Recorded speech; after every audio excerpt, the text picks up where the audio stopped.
Sasa mara zote tukija huku kucheza game hazikuwa na matokeo mazuri, lakini hii sasa hivi iko tofauti. Ukiangalia aina timu tulionayo, walimu tulionao na hali ya kambi kiujumla, unaona kabisa ni watu ambao kuna kitu wanakitaka. Na bahati nzuri hao walimu hapa nyumbani kwao.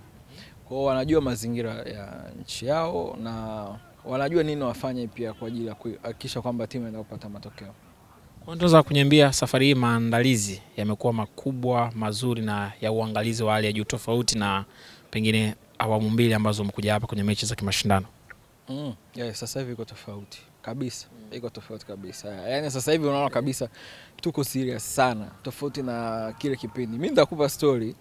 Mfano usiingie ndani sana, usiingie ndani sana. Ingia sana, lakini yani ukija kuangalia mazingira ya kipindi kile sawa, lakini unajua muda unavyozidi kwenda na timu pia inazidi kupata experience.